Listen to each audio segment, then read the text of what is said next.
Ozone के अणु oxygen के 3 परमाणुओं से बने हैं। एकदम दोस्त मेरे बढ़िया से देख लो, ये अगर H2O है तो इसके परमाणुओं की संख्या 2 1 3 हो गई। अगर ये 2H2O है तो इसके परमाणुओं की संख्या 2 1 3 दूनी 6 हो गया। देख लो बढ़िया से। O2 है तो इसके परमाणुओं की संख्या 2 है। O3 है तो इसके परमाणुओं की संख्या 3 है। और अगर आपको दे दे Na2SO4, अगर आपको दे दे Na2SO4 तो इसके परमाणुओं की संख्या 4 1 5 2 7 है। देख लो, अगर Na2SO4 दे दे 4 1 5 2 7 हो जाएगा। कहता ओजोन के अणु ऑक्सीजन के 3 परमाणु होते हैं। ओजोन का सूत्र होता है O3 और ओजोन की गंध जो होती है वो सड़ी हुई मछली के समान होती है। सड़ी मछली के समान इसकी गंध होती है। सड़ी मछली के समान इसकी गंध होती है। कहता ओजोन सूर्य से आने वाले पराबैंगनी विकिरणों से पृथ्वी की सुरक्षा प्रदान करता है। एकदम सही बात है। क्लोरोफ्लोरोकार्बन जैसे मानव संश्लेषित रसायन ओजोन की मात्रा और में तीव्रता से गिरावट होने लगता है। एकदम सही बात है। देखो चला, एकदम सिंपल बात है। आंसर इसका तीनों सही है। क्या होगा गौर फरमाइएगा। हम आपको एकदम बढ़िया से ही बता देते हैं। ग्लोबल वार्मिंग का मामला है। ग्लोबल वार्मिंग का मामला है। ग्लोबल वार्मिंग, इसको बढ़िया से पढ़ लो, इससे क्वेश्चंस रहते हैं। ये सूर्य का प्रकाश है, सूर्य है, और सूर्य से ये हो गया ओजोन परत। ये कौन परत हो गया दोस्त मेरे? ये हो गया आपका ओजोन परत। कौन परत हो गया? ओजोन परत। कौन परत हो गया दोस्त मेरे? ओजोन परत। देख लो, एक से हम बहुत सारे ऑब्जेक्टिव्स आपको समझा देंगे। यहां से 2 प्रकार की किरणें आती है। एक तो आती है पराबैंगनी, जो ओजोन परत की पराबैंगनी किरण जो ओजोन परत, दैट इज O3 परत जो होता है समताप मंडल में, समताप मंडल में तो ये पराबैंगनी किरणें आती है। और ये जो है, ये अवरक्त किरण जो है ये पृथ्वी तक पहुंचती है। ये अवरक्त किरण पृथ्वी तक पहुंचती है। कौन किरण दोस्त मेरे? अवरक्त किरण पृथ्वी तक पहुंचती है। और ये जो अवरक्त किरण आती है, इसको CO2 आने तो देता है लेकिन जाने नहीं देता है। CO2 आने तो देता है लेकिन जाने नहीं देता, जिसके कारण ग्लोबल वार्मिंग होता है। अब गौर फरमाइएगा, हम लोग जो ग्लोबल वार्मिंग, पृथ्वी जो गर्म हो रहा है, इसके लिए AC यूज करते हैं और AC से निकलता है क्लोरोफ्लोरोकार्बन, जिससे ओजोन परत का नाश होता है। जिससे ओजोन परत का क्या होता है? नाश होता है। अब देख लो बढ़िया से, ओजोन परत O3 परत जो है, ये जो O3 परत है, महाभिवियाय, ये जो टॉपिक है चला महाभिवियाय। मेरे दोस्त, इस कलम की ताकत को पहचान लो। ये जो कंटेंट लिखा हुआ है, इससे तुम्हारा जीवन बदल जाएगा। आने वाला जो भविष्य है वो तुम्हारा बदल जाएगा। या तो तुम उजाले की ओर जाओगे या अंधेरे में चले जाओगे। इसलिए जो लिखते हैं ना, इस पर ध्यान दो। कहते हैं ओजोन परत, कहते हैं ओजोन परत समताप मंडल में है। ओजोन परत की अगर हम बात करें तो ओजोन परत का निर्माण जो होता है, ध्यान देना, ओजोन परत का निर्माण किससे होता है? ओजोन परत का निर्माण बताओ किससे होता है? पराबैंगनी किरणों से। ओजोन परत का जो निर्माण होता है वो पराबैंगनी किरण से होता है। ओजोन परत का निर्माण पराबैंगनी किरण से होता है। क्षय जो होता है वो क्लोरोफ्लोरोकार्बन से होता है। देख लो, ओजोन परत का निर्माण जो होता है वो पराबैंगनी किरण से होता है, इसका क्षय क्लोरोफ्लोरोकार्बन से होता है। ओजोन परत का निर्माण पराबैंगनी किरण से होता है, इसका क्षय क्लोरोफ्लोरोकार्बन से होता है। ध्यान दो बढ़िया से। ओजोन परत का जो है चला निर्माण होता है, ओजोन परत का, ध्यान दीजिएगा, ओजोन परत का निर्माण होता है पराबैंगनी किरण से, इसका क्षय होता है क्लोरोफ्लोरोकार्बन से। ओजोन परत का निर्माण होता है किससे? पराबैंगनी किरण जो ये आ रहा है, ये ओजोन परत का निर्माण करता है, इसका क्षय होता है क्लोरोफ्लोरोकार्बन से। ओजोन परत किस मंडल में है? समताप मंडल में। ग्लोबल वार्मिंग के लिए कौन सी गैस जिम्मेवार है? तो कहेंगे CO2 गैस। और कहेंगे अवरक्त किरण पृथ्वी तक आता है, इसी से गर्मी आती है और पराबैंगनी किरणों को ओजोन परत द्वारा रोक दिया जाता है। ओजोन परत बोले तो O3 बोले तो O3 को, और क्लोरोफ्लोरोकार्बन से ओजोन परत का नाश हो रहा है। आंसर। बुक जिनका नहीं पहुंचा, चला जी पहुंच जाएगा। अब फास्ट सर्विस भी हम लोग स्टार्ट कर रहे हैं कि आज ऑर्डर कीजिएगा, 2 दिन में बुक पहुंच जाएगा, उसका जुगाड़ कर रहे हैं। चला जी, आंसर। ओजोन परत का निर्माण कह देगा तो पराबैंगनी किरण जो आ रहा है उससे, क्लोरोफ्लोरोकार्बन से ओजोन परत का क्षय हो रहा है। क्लोरोफ्लोरोकार्बन से ओजोन परत का क्या हो रहा है? क्षय हो रहा है। आ जाओ इधर। द नेक्स्ट क्वेश्चन इज, तीनों सही है पिछले का। अगला क्या कह रहा है, निम्नलिखित कथनों पर विचार कीजिए। चला जो पिछला क्वेश्चन था उसमें ओजोन परत के द्वारा पराबैंगनी किरणों को रोका जाता है, ओजोन परत समताप मंडल में है, कार्बन डाइऑक्साइड गैस से ग्लोबल वार्मिंग होती है, अवरक्त किरण पृथ्वी तक आता है, ओजोन परत रुक जाता है, पराबैंगनी किरणों से ओजोन परत का निर्माण होता है और क्लोरोफ्लोरोकार्बन के द्वारा ओजोन परत का क्षय होता है। ये सब क्वेश्चन पूछता है। Very good. कहते हैं निम्नलिखित कथनों पर विचार कीजिए। कोयला एवं पेट्रोलियम जैव मात्र से बनते हैं जिसमें कार्बन के अतिरिक्त हाइड्रोजन, नाइट्रोजन और सल्फर भी होता है। एगो दिया अपर्याप्त वायु में कोयला पेट्रोलियम को जलाने पर कार्बन मोनोऑक्साइड बनता है। क्या होगा आंसर बता। व्हाट इज द आंसर, ए की बी की सी? जल्दी से बता दो आंसर क्या हो जाएगा। व्हाट इज द आंसर, देखो बढ़िया से। अगर एक होता है वायु अंगार गैस, वायु अंगार गैस, और एक होता है भाप अंगार गैस, भाप अंगार गैस। एक होता है वायु अंगार गैस। वायु अंगार गैस की अगर हम बात करें, वायु अंगार गैस की अगर हम बात करें, इसको हम लोग कहते हैं प्रोड्यूसर गैस, इसको हम लोग कहते हैं प्रोड्यूसर गैस। अब भाप अंगार गैस की अगर हम बात करें तो इसको हम लोग कहते हैं जल गैस। भाप अंगार गैस की अगर हम बात करें इसको हम लोग कहते हैं जल गैस। ये मिश्रण होता है सीओ, ये भी मिश्रण होता है CO, carbon monoxide carbon monoxide. अब प्लस प्लस अगर हम बात करें तो देखो ये प्रोड्यूसर गैस है या वायु अंगार गैस है और ये जल गैस है। जल है तो हाइड्रोजन हो जाएगा और वायु है तो नाइट्रोजन हो जाएगा। इसको बढ़िया से देख लो, यहां से क्वेश्चन पूछे जाते हैं, हम पीछे भी आपको पढ़ाए थे। अगर वायु अंगार गैस की हम बात करें, वायु अंगार गैस या producer gas CO plus N2, और अगर हम बात करें भाप अंगार गैस और जल गैस तो CO प्लस H2। भाप अंगार गैस या जल गैस तो ये हो जाता है CO प्लस क्या H2। जल है तो हाइड्रोजन, अब वायु है तो नाइट्रोजन। अब देख लो, कहता है कोयला एवं पेट्रोलियम जैव मात्रा से बनते हैं जिसमें कार्बन के अतिरिक्त हाइड्रोजन, नाइट्रोजन और सल्फर भी होता है। और पर्याप्त वायु में कोयला और पेट्रोलियम के जलाने पर कार्बन मोनोऑक्साइड बनता है। और पर्याप्त मात्रा में अगर जलाएंगे तो कार्बन मोनोऑक्साइड बनेगा, एकदम बनेगा।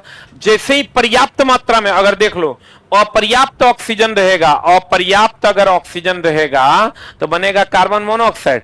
अब पर्याप्त ऑक्सीजन रहेगा, पर्याप्त ऑक्सीजन रहेगा तो बन जाएगा कार्बन डाइऑक्साइड। बढ़िया से देख लो, और पर्याप्त अगर रहेगा तो कार्बन मोनोऑक्साइड, अपर्याप्त रहेगा तो कार्बन डाइऑक्साइड। और पर्याप्त रहेगा तो कार्बन मोनोऑक्साइड, अपर्याप्त रहेगा तो कार्बन डाइऑक्साइड। देख लो बढ़िया से। कोयला पेट्रोलियम जैव मात्रा से बनने वाले कार्बन के अतिरिक्त हाइड्रोजन, नाइट्रोजन और सल्फर भी होते हैं, ये भी सही है। और पर्याप्त वायु में कोयला पेट्रोलियम को जलाने पर कार्बन मोनोऑक्साइड बनेगा। वायु अंगार गैस या producer gas carbon monoxide plus nitrogen, और भाप अंगार गैस या जल gas carbon monoxide plus hydrogen. और पर्याप्त मात्रा होगा तो कार्बन मोनोऑक्साइड ऑक्सीजन का, अब पर्याप्त मात्रा होगा तो कार्बन डाइऑक्साइड। आंसर ये कुछ चीज। अगर कार्बन डाइऑक्साइड की बात करोगे दोस्त मेरे, तो कार्बन डाइऑक्साइड के कुछ प्रश्न पूछे जाते हैं जनरल कंपटीशन की दुनिया में। कार्बन डाइऑक्साइड का, कार्बन डाइऑक्साइड अम्लीय होता है, एकदम एक लिख लो। जितना सोडा है, lemon soda, fish soda, club soda, उस सब में कार्बन डाइऑक्साइड होता है। किसी भी प्रकार का सोडा में हाँ। उसके बाद किण्वन के दौरान जो गैस बनता है, किण्वन के दौरान जो गैस बनता है, गौर फरमाइएगा, किण्वन के दौरान जो गैस बनता है, किण्वन के दौरान जो गैस बनता है, किण्वन के दौरान जो गैस बनता है, कौन गैस बनता है? Carbon dioxide. CaCO3 जो है वो टूटता है, तब भी ये CaO प्लस CO2 में टूट जाता है। तो कार्बन डाइऑक्साइड का ये मामला है। कार्बन डाइऑक्साइड आग बुझाने में भी यूज करते हैं, आग बुझाते हैं, आग बुझाने में कार्बन डाइऑक्साइड आग बुझाने में प्रयोग करते हैं। अम्लीय है, कार्बन डाइऑक्साइड अम्लीय है। सोडा में इसका यूज करते हैं, किण्वन में कार्बन डाइऑक्साइड निकलता है, कैल्शियम कार्बोनेट से भी कार्बन डाइऑक्साइड निकलता है। आग बुझाने में भी कार्बन डाइऑक्साइड यूज किया जाता है, फायर एक्सटिंग्विशर के रूप में। बिजली से लगी आग बुझाने में कार्बन टेट्राक्लोराइड का यूज करते हैं, बिजली से लगी आग बुझाने में कार्बन टेट्राक्लोराइड का यूज करते हैं, बिजली से लगी आग बुझाने में कार्बन टेट्राक्लोराइड का यूज करते हैं।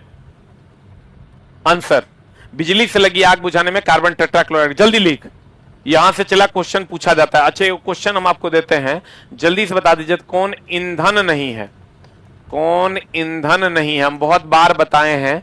एक ऑप्शन है आपका कौन ईंधन नहीं है, एक ऑप्शन है आपका ऑक्सीजन, और दूसरा ऑप्शन है नाइट्रोजन, और तीसरा ऑप्शन है क्लोरीन। बताइए कौन ईंधन नहीं है, कौन ईंधन। इसका PDF हमको कहीं नहीं मिला है। PDF सामने जो टेलीग्राम का लिंक है उसी पर मिल जाए, सामने जो टेलीग्राम पे लिंक दिया हुआ है टेलीग्राम का, उसी में मिल जाएगा। बताओ जल्दी से। ईंधन नहीं है, oxygen nitrogen chlorine, oxygen nitrogen chlorine कौन ईंधन नहीं है, जल्दी बता। ऑक्सीजन नाइट्रोजन और क्लोरीन कौन ईंधन नहीं है, ऐसा कौन सा गैस है जो ईंधन नहीं है, जल्दी बता। पहला कि दूसरा कि तीसरा? ऑक्सीजन ईंधन नहीं है। नाइट्रोजन चला किसी भी चीज को सड़ने से बचाता है, नाइट्रोजन की अगर हम बात करें किसी भी चीज को सड़ने से बचाता है। देखो अम्लीय होता है, कार्बन डाइऑक्साइड सोडा में पाया जाता है, किण्वन से कार्बन डाइऑक्साइड निकलता है, कैल्शियम कार्बोनेट से निकलता है, आग बुझाने में हम लोग इसका यूज करते हैं। अगला प्रश्न आपके स्क्रीन पर यह रहा, कहते हैं शक्ति का एसआई मात्रक जूल प्रति सेकंड, बताइए इसका आंसर देख लो। शक्ति बराबर होता है, चला शक्ति बराबर कार्य बटा समय, शक्ति बराबर अगर हम बात करें तो शक्ति बराबर होता है कार्य बटा समय। कार्य बटा समय बोले तो जूल बटा सेकंड, जूल बटा सेकंड को हम लोग क्या कहते हैं? वाट कहते हैं।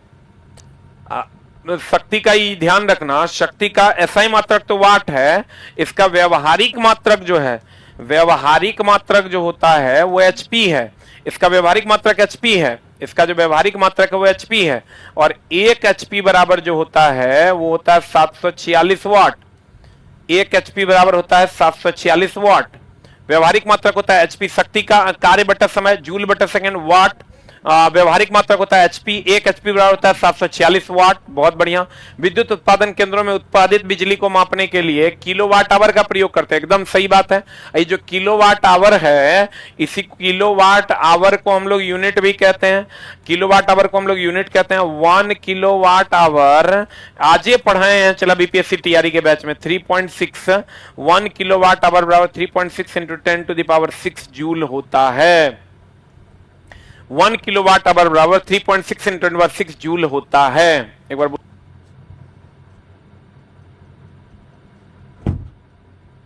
Answer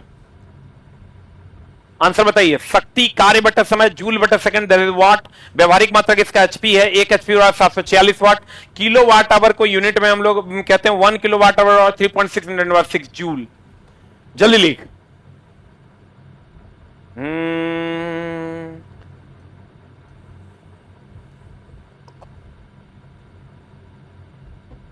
what is answer? शक्ति का मात्रक जूल प्रति सेकंड है, शक्ति बराबर कार्य बटा समय है, जूल प्रति सेकंड है, ये है। क्वेश्चन कह रहा है कौन सा सही नहीं है। अब विद्युत उत्पादन केंद्रों में उत्पादित बिजली को मापने के लिए किलोवाट आवर का उपयोग किया जाता है, तो चला ना एक सही है ना दो सही है, ना तो एक सही है ना तो दो सही है। आंसर बता दो जल्दी से, क्या हो जाएगा? सर आपकी आवाज सुने बिना पूरे दिन अच्छा नहीं लगता। वेरी गुड, हम आपकी वो आवाज सुनाने आ ही जाते हैं।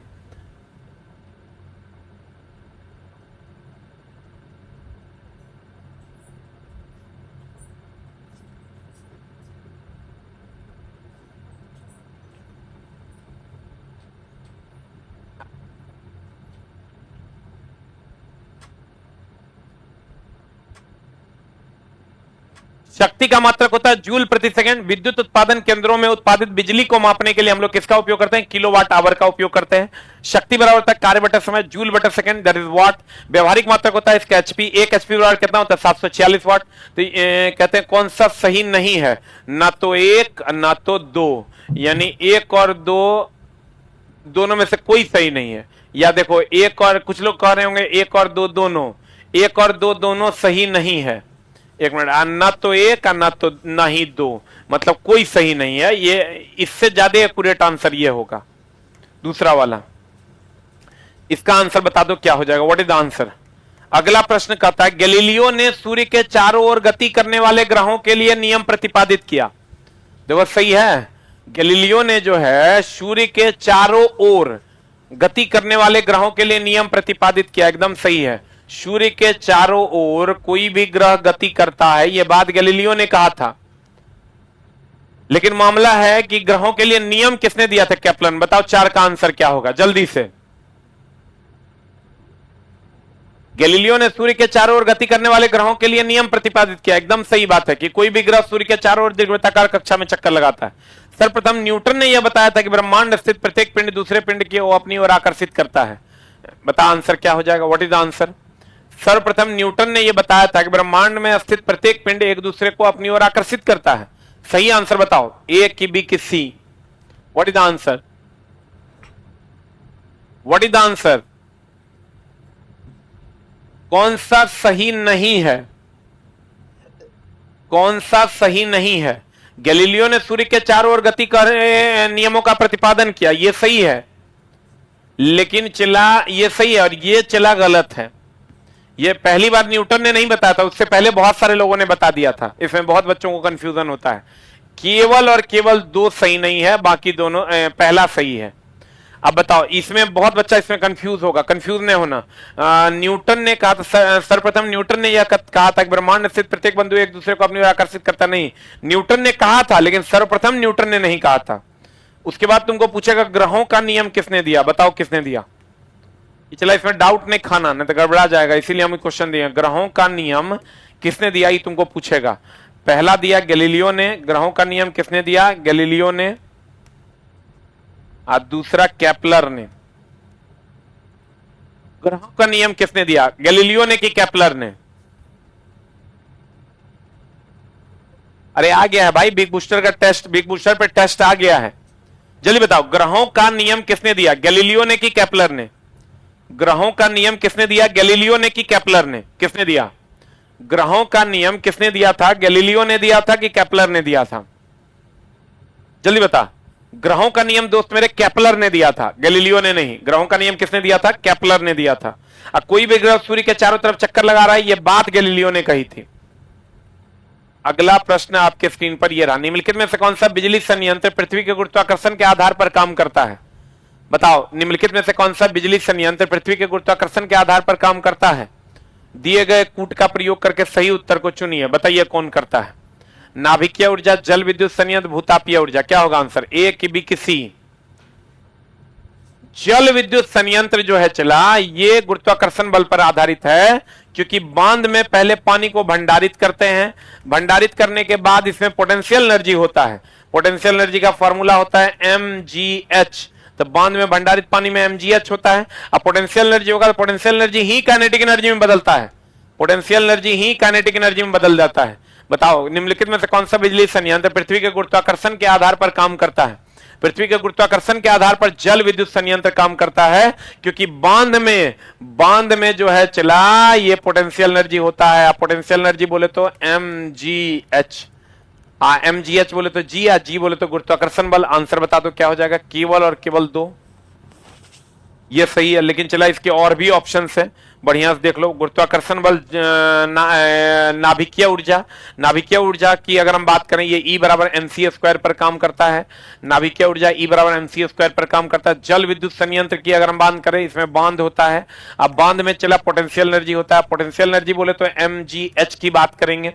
भूतापीय ऊर्जा, भूतापीय ऊर्जा नवीन ऊर्जा का स्रोत है। देखो, एक होता है नवीन ऊर्जा, नवीन ऊर्जा, नवीनतम ऊर्जा, नवीनतम ऊर्जा जो समाप्त नहीं होगा। जो ये चला क्वेश्चन, यहां से वो क्वेश्चन आपको पूछा था, जो समाप्त, देख लीजिएगा बीपीएससी टीआरई का क्वेश्चन, जो समाप्त नहीं होगा उसे हम लोग कहते हैं नवीन ऊर्जा।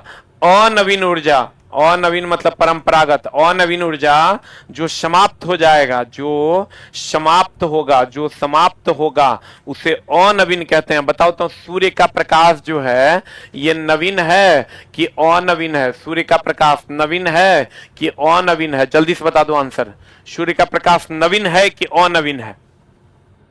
ये क्वेश्चन चला बीपीएससी टीआरई का पूछा हुआ क्वेश्चन है, बीपीएससी टीआरई का पूछा हुआ क्वेश्चन। जल्दी बता, सूर्य का प्रकाश नवीन है। नवीन उसे कहते हैं जो समाप्त ना हो, अनवीन उसे कहते हैं जो समाप्त हो जाए। नवीन उसे कहते हैं जो समाप्त, नवीन ऊर्जा जो समाप्त नहीं हो, अनवीन उसे कहते हैं जो समाप्त हो जाए। बता आंसर।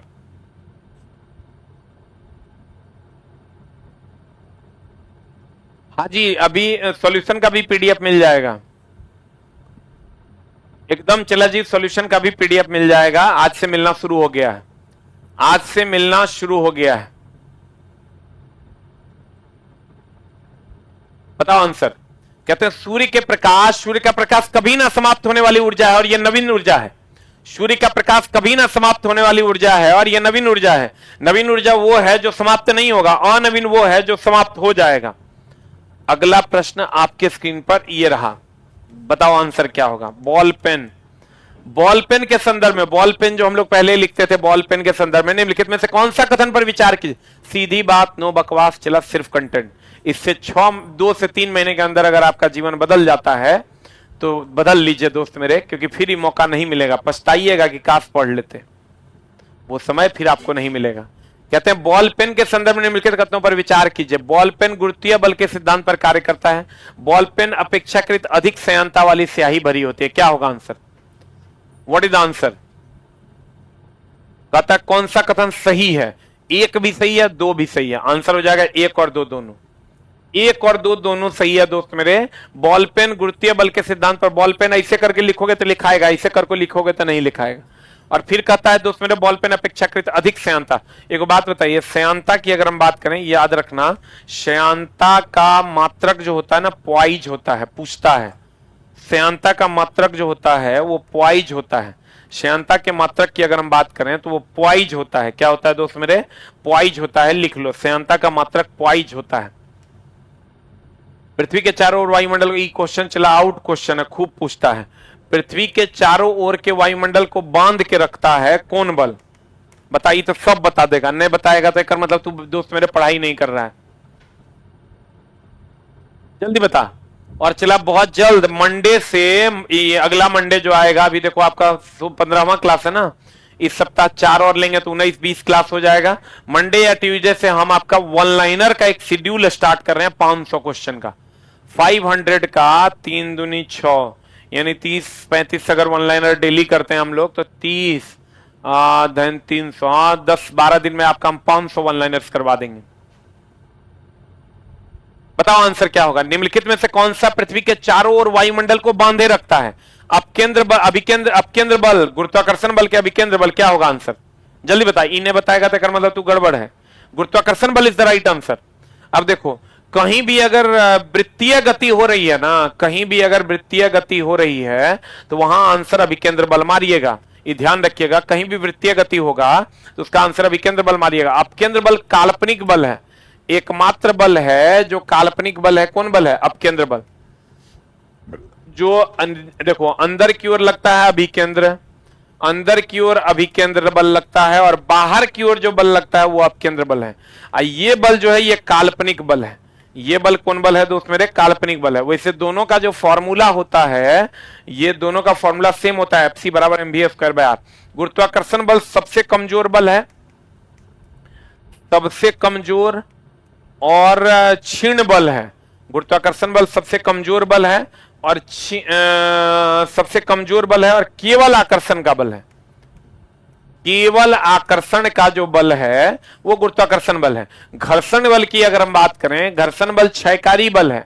घर्षण बल क्षयकारी बल है, घर्षण बल क्षयकारी बल है। और संपर्क बल भी है, क्योंकि दो वस्तुएं अगर संपर्क में नहीं आएंगी तो घर्षण बल नहीं लगेगा। गुरुत्वाकर्षण बल सबसे कमजोर बल है, केवल आकर्षण का बल है। अपकेंद्र बल जो है ये काल्पनिक बल है, ये वास्तविक बल नहीं है। नाभिकीय बल सबसे मजबूत बल है।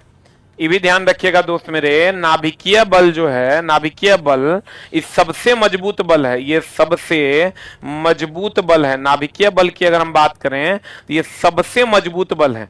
देख लो, कहते हैं गुरुत्वाकर्षण बल सबसे कमजोर बल, केवल आकर्षण का बल, अपकेंद्र बल काल्पनिक बल है, और घर्षण बल क्षयकारी बल या संपर्क बल है। नाभिकीय बल सबसे मजबूत बल है। यहां से चला एक क्वेश्चन पूछेगा, हाँ वह भी तो एकदम पूछवे करेगा। काल्पनिक बल, अपकेंद्र बल के लिए एगो वॉशिंग मशीन, एगो वॉशिंग मशीन, एगो वॉशिंग मशीन, एगो दूध से मक्खन, एगो दूध से मक्खन। वॉशिंग मशीन आ दूध से मक्खन, दूध से मक्खन का निकलना, दूध से मक्खन का निकलना। वॉशिंग मशीन और दूध से मक्खन का निकलना, दूध से मक्खन का निकलना। देख लो, अपकेंद्र बल की अगर हम बात करें, वॉशिंग मशीन और दूध से मक्खन का निकलना, ये सब इंपॉर्टेंट क्वेश्चन है। कहाँ है वो? बुलाओ ना। वॉशिंग मशीन में कपड़े का साफ होना, दूध से मक्खन का निकलना, काल्पनिक बल। अपकेंद्र बल एक काल्पनिक बल है, गुरुत्वाकर्षण बल सबसे कमजोर बल है, केवल आकर्षण का बल है, और अभिकेंद्र बल जो है ये वृत्तीय गति में होता है। अभिकेंद्र बल की अगर हम बात करें, जहां भी वृत्तीय गति होगा अभिकेंद्र बल होगा। घर्षण बल क्षयकारी बल है, संपर्क बल है। घर्षण बल की अगर हम बात करें, क्षयकारी बल है या संपर्क बल को घर्षण बल कहते हैं। और नाभिकीय बल सबसे मजबूत बल है। नाभिकीय बल की अगर हम बात करें, सबसे मजबूत बल है। अंदर की ओर लगने वाला बल अभिकेंद्र बल है, बाहर की ओर लगने वाला अपकेंद्र बल है। वॉशिंग मशीन में कपड़े का साफ होना, दूध से मक्खन का अलग होना, ये अपकेंद्र है। वॉशिंग मशीन में कपड़े का साफ होना, दूध से मक्खन का अलग होना। एलआरसी में जॉब चला, सरकारी नौकरी है, प्राइवेट नहीं है।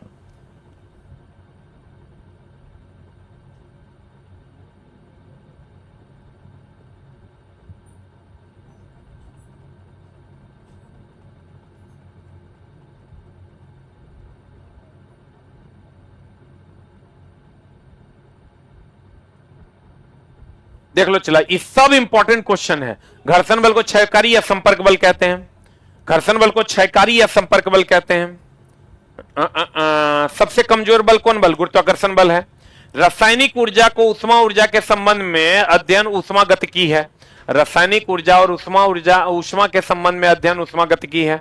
उष्मागतिकी उष्मा और ताप की अवधारणाएं एवं उष्मा के अन्य प्रकार के ऊर्जाओं का अंतरा रूपांतरण की विवेचना करता है। एनसीईआरटी का क्वेश्चन है, बताओ आंसर क्या होगा? What is the answer? जल्दी बता, व्हाट इज द आंसर? ए की बी? देख लो, रासायनिक ऊर्जा उष्मा और उष्मा में संबंध का अध्ययन उष्मागतिकी नहीं है, उष्मा का अध्ययन उष्मागतिकी है। देख लो, उष्मा का अध्ययन उष्मागतिकी, एक रासायनिक ऊर्जा और उष्मा का संबंध उष्मागतिकी, तो गलत है। उष्मागतिकी और उष्मा ताप की अवधारणाएं एवं उष्मा के अन्य प्रकार की ऊर्जाओं का अंतरा रूपांतरण की विवेचना करती है, यह सही है। केवल दो सही है, एक गलत है। एक चीज और ध्यान रखिएगा चला, उष्मा का एसआई मात्रक जूल है, इसका सीजीएस मात्रक जो है ये कैलोरी है। और ताप की अगर हम बात करें, ताप का एसआई मात्रक जो है ये केल्विन है, और इसका सीजीएस मात्रक जो है ये डिग्री सी है। देख लो, उष्मा का एसआई मात्रक जूल है, सीजीएस मात्रक कैलोरी है। ताप का एसआई मात्रक केल्विन है, सीजीएस मात्रक डिग्री सी है। उष्मा का एसआई मात्रक जूल है, सीजीएस मात्रक कैलोरी है। ताप का एसआई मात्रक केल्विन है, सीजीएस मात्रक डिग्री सी है। आंसर एकदम चला, उष्मा का एसआई मात्रक जूल, सीजीएस मात्रक कैलोरी, ताप का एसआई मात्रक केल्विन और सीजीएस मात्रक डिग्री सी।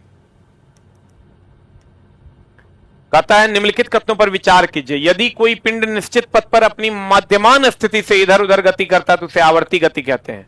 बाह्य बल के कारण निरंतर होने वाले दोलनों को प्रणोदित दोलन कहते हैं। प्रणोदित मतलब होता है फोर्स्ड, प्रणोदित मतलब होता है चला फोर्स्ड। आंसर बताइए क्या होगा, ए और B? What is the answer? क्या होगा आंसर? बता, क्या कर रहा है क्वेश्चन? निम्नलिखित कथनों पर विचार कीजिए। यदि कोई पिंड निश्चित पथ पर अपनी माध्य स्थिति के इधर उधर गति करता है तो इसे आवर्ती गति कहते हैं। आवर्ती गति नहीं कहते हैं चला, इसको दोलनी गति कहते हैं। इसको कौन गति कहते हैं? अगर ये माध्य स्थिति ऐसे से करेगा ना तो इसको हम लोग कहते हैं दोलनी गति। इसको कहते हैं चला दोलनी गति। अब बाह्य बल अगर देंगे ना, बाह्य बल अगर लगाते हैं, ये वस्तु है इस पर बाह्य बल लगाएंगे, ऐसे से करेगा तो इसको हम लोग प्रणोदित कंपन, फोर्स्ड वाइब्रेशन कहते हैं। ये चला सत्य वचन है, ये असत्य वचन है। यदि कोई पिंड निश्चित पथ पर अपनी मध्यमान स्थिति के इधर उधर गति करता है तो आवर्ती गति कहते हैं या दोलनी गति कहते हैं। आवर्ती गति नहीं कहते, दोलनी गति कहते हैं। अब बाह्य बल के कारण निरंतर होने वाले दोलन को फोर्स वाइब्रेशन यानी प्रणोदित दोलन कहते हैं। यह सत्य वचन है, यह आंसर हो जाएगा। अब चला, अभी थोड़ा भारी लगेगा। जब हल्का लग रहा था तो कह रहा था बहुते हल्का है, तो ये कैसे चलेगा दोस्त मेरे? कुछ क्वेश्चंस तो तुमको देखना ही पड़ेगा। अभी 9th-10th का क्वेश्चन चल रहा है तो थोड़ा सा भारी तो होबे करेगा। हम जो लिखा रहे हैं चला उस पर भी ध्यान दीजिए। यदि एक सरल लोलक या पेंडुलम की लंबाई बढ़ जाती है तो उसका समय अवधि क्या होगा? बता, ई तो बता देगा। T बराबर 2π√L/g होता है। ई तो नहीं बताएगा तो तुम गड़बड़ है। आवर्तकाल है ये, T आवर्तकाल है, जाने आने में लगे समय को आवर्तकाल कहते हैं। T आवर्तकाल है, जाने आने में लगे समय को आवर्तकाल कहते हैं। जाने आने में लगे समय को क्या कहते हैं? आवर्तकाल कहते हैं। आवर्ती गति होते हैं जैसे सुई की, घड़ी के सुई की गति, जहां से चला वहीं पहुंच गया, आवर्ती गति। ऐसे से डोलेगा तो ये दोलनी गति। अब बता दो चला आंसर। क्वेश्चन कुछ नहीं, यदि सरल लोलक की के पेंडुलम की लंबाई बढ़ जाती है, लंबाई बढ़ जाएगी तो आवर्तकाल बढ़ जाएगा, तो अवधि क्या हो जाएगी? आवर्तकाल बढ़ जाएगा कि घट जाएगा? जल्दी बता। अनुमान नहीं लगाया सकता, कोई परिवर्तन नहीं होगा। घटेगा, यहां दे देगा बढ़ेगा। अब बताओ आंसर क्या होगा? What is answer? पेंडुलम की लंबाई बढ़ जाएगी तो आवर्तकाल क्या होगा? What is answer? अब बता दो आंसर। बढ़ेगा कि घटेगा? बढ़ेगा कि घटेगा? जल्दी बताओ, जल्दी बता, बढ़ेगा कि घटेगा? अगर कहता है यदि किसी सरल लोलक की लंबाई को बढ़ा दिया जाए तो आवर्तकाल क्या होगा? बढ़ेगा। ये तो पता होगा दोस्त, आवर्तकाल जो है किसी भी पेंडुलम का, आवर्तकाल निर्भर नहीं करता, आवर्तकाल निर्भर नहीं करता, आवर्तकाल निर्भर नहीं करता किस पर? आवर्तकाल निर्भर नहीं करता है किस पर बताओ तो? एल पर, कि दूसरा जी पर, कि तीसरा एम पर? बता किस पर निर्भर नहीं करता? आवर्तकाल एल पर, जी पर, एम पर, किस पर निर्भर नहीं करता है? आवर्तकाल चला एल पर निर्भर नहीं करता है, जी पर करता है, एम पर नहीं करता। देखो एम है कहीं पर? एक पूछता है चला क्वेश्चन कि सरल लोलक आवर्तकाल द्रव्यमान के बढ़ने से न बढ़ेगा न घटेगा, एक समान बना हुआ रहेगा। अगला क्वेश्चन आपके स्क्रीन पर ये रहा, आंसर बता दीजिए जल्दी से। अब चला देखिए, जब इजी क्वेश्चन था 5, 6, 8 का, तब आपको लगता था कि बाप रे बाप कितना आसान है। अब जब भारी आ रहा है तो मामला गड़बड़ा रहा है आपका। यदि एक लोलक का भूमध्य रेखा से ध्रुव की ओर जाया जाए तो उसका आवर्तकाल भूमध्य रेखा पर अधिकतम और ध्रुवों पर न्यूनतम होगा। क्यों? जी के कारण। देख लो चला, आपको पता है टी बराबर होता है 2 pi under root of L by g, और ये मेरा दोस्त मेरे विषुवत रेखा है। ये क्या है? विषुवत रेखा है। विषुवत रेखा कहिए या भूमध्य रेखा कहिए, सबसे बड़े भूमध्य रेखा को विषुवत रेखा कहते हैं। ये जो है दोस्त मेरे, ये ध्रुव है, ये ध्रुव है। यहां पर आपको पता है जी का मान अधिक होता है, यहां पर आपको पता है जी का मान कम होता है, यहां पर जी का मान कम होता है। ध्यान दो, कहते हैं दोस्त मेरे, यहां पर जी का मान अधिक होता है, यहां पर जी का मान अधिक होता है, और यहां पर जी का विषुवत रेखा पर या भूमध्य रेखा पर जी का मान कम होता है। अब बढ़िया से देखो, कहते हैं यदि लोलक को भूमध्य रेखा से ध्रुव की ओर ले जाया जाए तो उसका आवर्तकाल भूमध्य रेखा पर अधिक हो जाता है, भूमध्य रेखा पर अधिक हो जाता है। क्यों अधिक? आए आए आए आए भूमध्य रेखा पर अधिकतम एवं ध्रुवों पर न्यूनतम होगा। हाय रे बाप, उल्टा है। भूमध्य रेखा पर, अच्छा जी ना है, ठीक तो है। इसका मान, जी का मान यहां पर कम होता है, जी का मान कम होगा, टी का मान ज्यादा होगा। यहां पर जी का मान अधिक है, जी का मान अधिक है, तो यहां टी का मान कम होगा। तो ये किसके कारण होता है? न्यूनतम होगा। क्यों? गति ऊर्जा शून्य होने के कारण, स्थिर ऊर्जा शून्य होने के कारण, वेग अधिकतम होने के कारण, गुरुत्वीय त्वरण के मान में परिवर्तन के कारण। आंसर चला, question is very very important. भार का भी यही मामला है।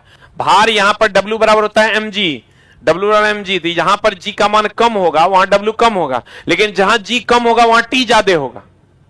ये ध्यान रखना। आई तो एकदम खाली पूछ रहा है किसके कारण, तो ये तो एकदम और आसान क्वेश्चन है। लोलक अंतः बिंदु, आजा मोरे राजा लेके ढोल बाजा।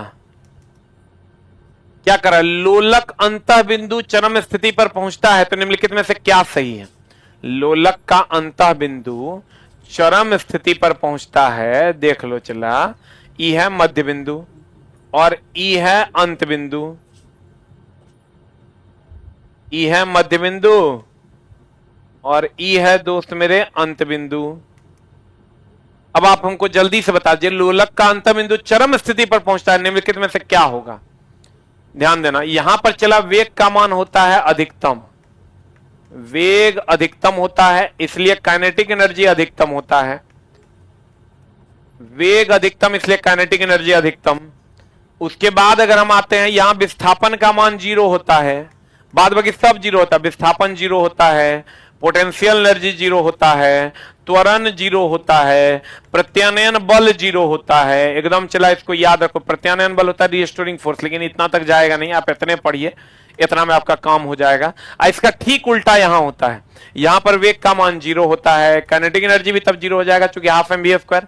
अब विस्थापन का मान महत्तम होता है, विस्थापन जो होता है वो महत्तम होता है, पोटेंशियल एनर्जी भी महत्तम होगा, पोटेंशियल एनर्जी जो होगा वो महत्तम होगा, और त्वरण का मान भी महत्तम होगा, त्वरण का मान जो होगा वो भी महत्तम हो जाएगा, त्वरण का मान जो होगा वो भी महत्तम हो जाएगा। बढ़िया से देख लीजिए, अब बढ़िया से समझ लीजिए, अब बता दीजिए आंसर। लोलक के अंत बिंदु चरम स्थिति पर पहुंचता है, निम्नलिखित में से क्या सही है? चरम स्थिति ये है, तो चरम स्थिति पर क्या सही है बताइए? त्वरण अधिकतम होगा, क्या होगा आंसर? देख लो, त्वरण का मान अधिकतम होगा, यही तो सही है। फिर दूसरा भी चेक कर लो, चूंकि एक से अधिक भी है। गतिज ऊर्जा अधिकतम होगा, नहीं, गतिज ऊर्जा 0 होगा। चरम स्थिति यही है। अंत बिंदु कहिए, अंत बिंदु कहिए या चरम स्थिति कहिए। आप फिर कह रहा वेग अधिकतम होगा, नहीं भाई, यहां वेग 0 होगा, उस पर कोई बल कार्य नहीं करेगा भैया, नीचे की ओर से एक बल लगबे करेगा, तो आंसर हो जाएगा त्वरण अधिक होगा। देख लो एकदम, इसको हम बढ़िया समझा देते हैं। Bye bye CSK, CSK bye bye, चला जी। आईपीएल मत देखो, पढ़ाई करो दोस्त मेरे। आईपीएल से फाइनली हर साल होगा आईपीएल, लेकिन पढ़ाई करने का मौका फिर अगले साल नहीं मिलेगा, फिर एकदम तुमको अगले साल नहीं मिलेगा दोस्त, इसको बढ़िया से देख लो। कहते हैं वेग अधिक, यहां से जब धक्का लगाते हैं तो वेग अधिकतम, गति ऊर्जा अधिकतम। अब विस्थापन यहां धक्का देंगे तो वेग अधिकतम, गति ऊर्जा अधिकतम, अब बाद बाकी सब 0। इस बिंदु पर जब जाएंगे तो वेग का मान 0, गति ऊर्जा 0, बाकी सब महत्तम।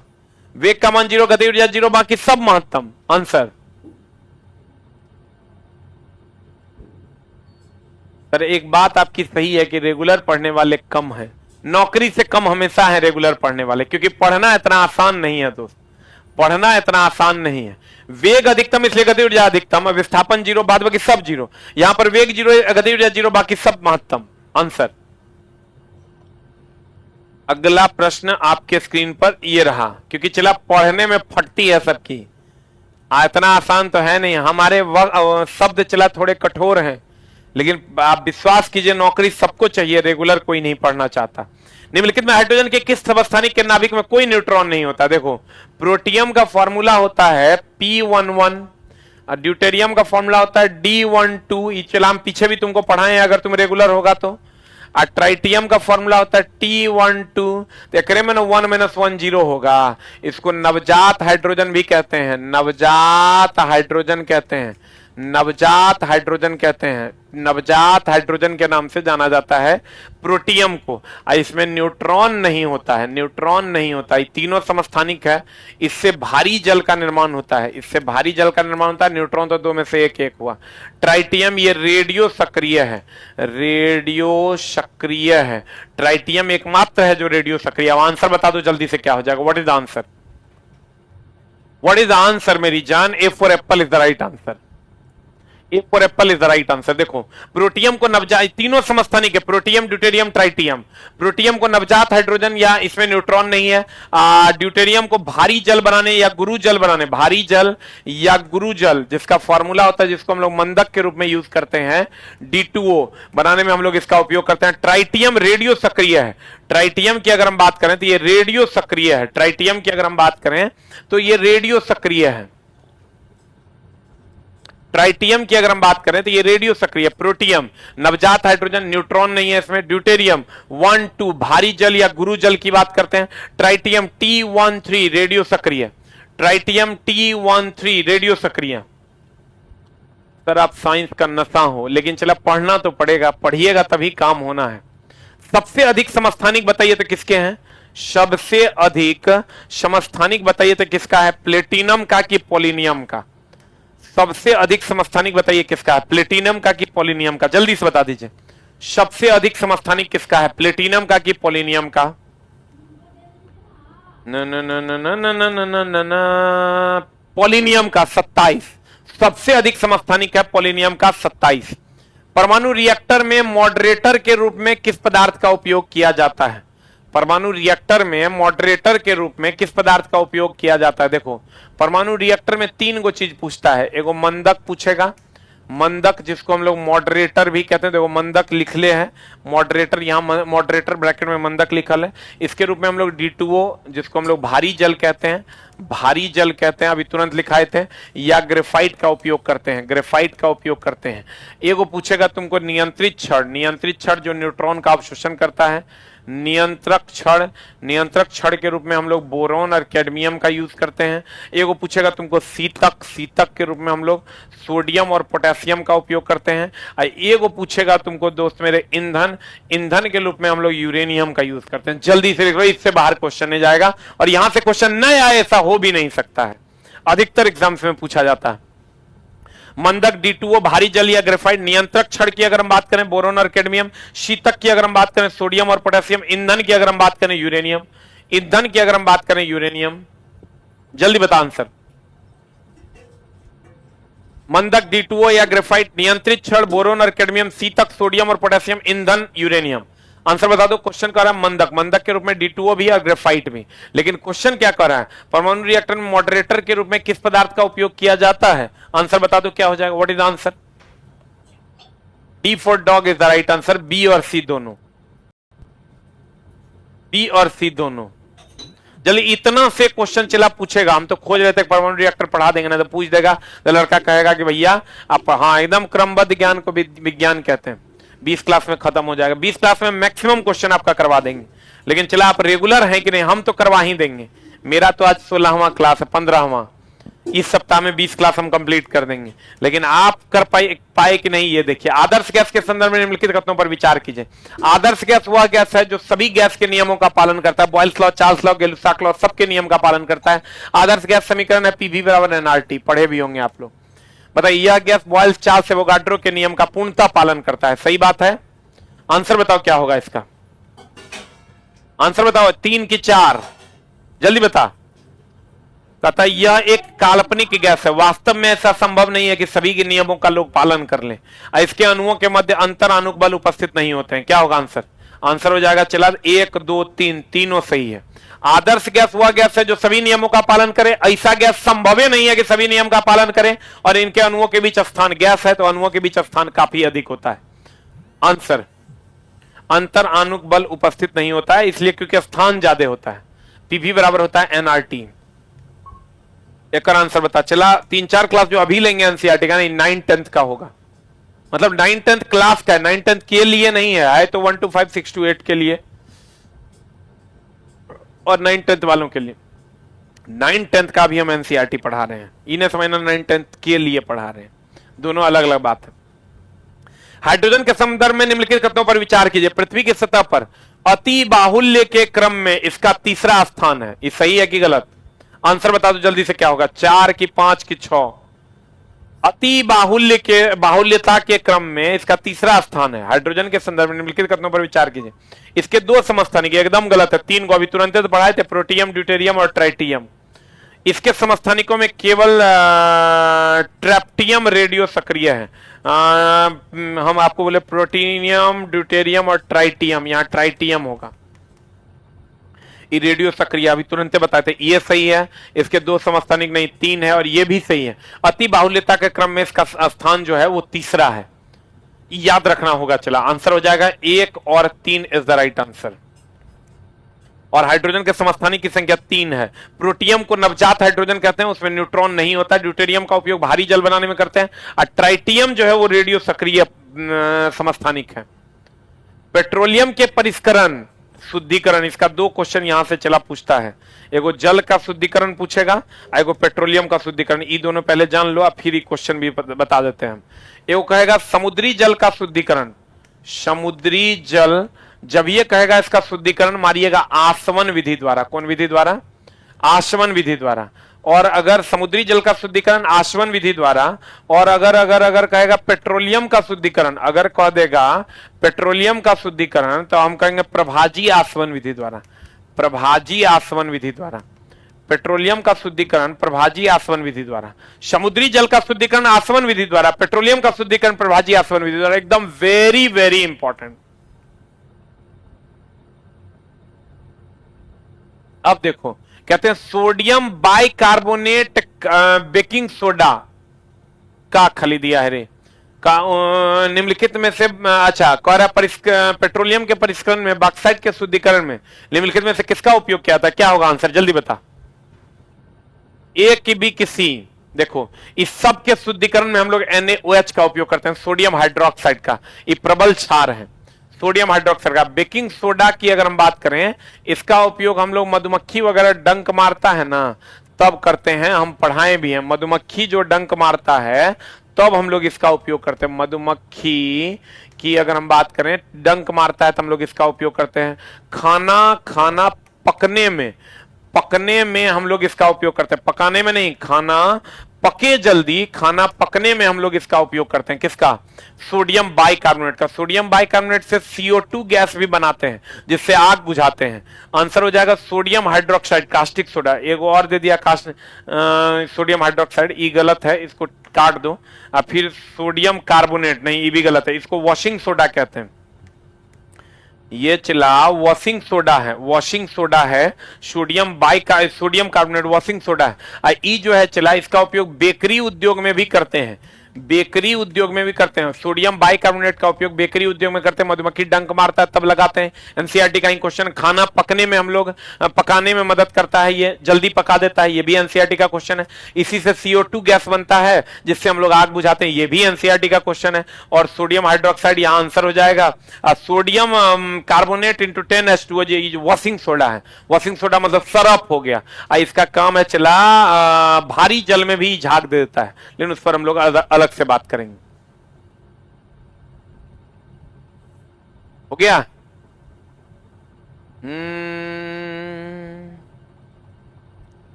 6:25 से चला जी मेरी क्लास होती है। अगर आपके पास समय हो तो आप 6:25 से आइए। अभी हम 9-10 का एनसीईआरटी पढ़ा रहे हैं। 80 क्वेश्चन के आसपास जो आपको पूछता है और हम पढ़ाएंगे। अगर आपके पास समय हो तो जरूर से जरूर आइए। हम अपना वादा पूरा करते हैं। 20 क्लास बोले थे, देखो 15वां आज ले रहे हैं। इस सप्ताह में 19 कर देंगे। और वन लाइनर भी हम आपको पढ़ा देंगे 500 के आसपास, फिजिक्स केमिस्ट्री बायो तीनों का। बताइए इसका आंसर। ओजोन परत के क्षय के संदर्भ में निम्नलिखित कथनों पर विचार कीजिए। आप बता दीजिए। ओजोन परत में अवक्षय का मुख्य कारण क्लोरोफ्लोरोकार्बन का उत्सर्जन है। पहला क्वेश्चन में हम बताए थे आपको। अगर आप पहले क्वेश्चन में होइएगा तो आपको पता होगा।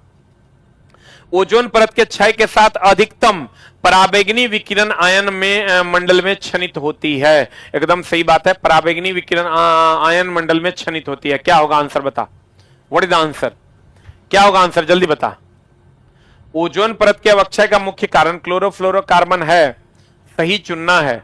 ओजोन परत के क्षय के साथ अधिकाधिक पराबैंगनी विकिरण आयन मंडल में क्षनित होती है। ओजोन परत का क्षय होगा, क्षनित थोड़े होगा, चला आएगा। छनेगा थोड़े, चल आएगा। अब बताइए जल्दी से आंसर क्या हो जाएगा? What is the answer? ये सही है और ये गलत है। कहता क्षनित हो जा, ओजोन परत का क्षय हो जाएगा तो पराबैंगनी किरण क्षनित थोड़े होगा, चला आएगा। छन्ना मतलब रुक जाना। आंसर बता। What is the answer? C मार दिया। क्वेश्चन को पढ़ो चला, एनसीईआरटी का क्वेश्चन है। क्या होगा आंसर? जल्दी बता कौन सही है? केवल और केवल एक सही है। इकारा ओजोन परत के क्षय के साथ अधिकाधिक पराबैंगनी किरण आयन मंडल में क्षनित हो जाती है। जब ओजोन परत का क्षय हो जाएगा तब क्षनित नहीं होगा, जब ओजोन परत रहेगा तब क्षनित होगा। क्षनित होना मतलब रुक जाना। क्षनित होना मतलब क्या हो जाना? रुक जाना। क्षनित होना मतलब क्या हो जाना? क्षनित होना मतलब क्या हो जाना? रुक जाना। क्षनित होना मतलब क्या हो जाना? रुक जाना। क्षनित होना मतलब क्या हो जाना? रुक जाना। क्षनित होना मतलब क्या हो जाना? रुक जाना। अब बताओ। सिल्वर सल्फाइड, एकदम सिंपल सा क्वेश्चन देते हैं। इसका रंग कैसा होता है? काला होता है कि हरा होता है? काला होता है कि हरा होता है? जितना कॉपर का कंपाउंड देना चला वो हरा नीला होगा। कॉपर का कंपाउंड देना वो हरा नीला होगा। कॉपर का कंपाउंड देना वो हरा नीला होगा। सिल्वर सल्फाइड का रंग जल्दी से बताओ। एकदम साधारण सा क्वेश्चन दिए। हाँ जी, सिल्वर सल्फाइड का रंग बताओ जल्दी से कैसा होता है? काला। सिल्वर सल्फाइड का रंग कैसा होता है दोस्त मेरे? काला। और कॉपर दे देना तो हरा नीला या हरा रंग का होता है। कॉपर दे देना तो हरा नीला या हरा रंग का होता है। और दोस्त मेरे अब एग्जाम का डेट थोड़ा सा बढ़ने वाला है ऐसा लग रहा है, तो आप एकदम इसके लिए निश्चिंत रहिए।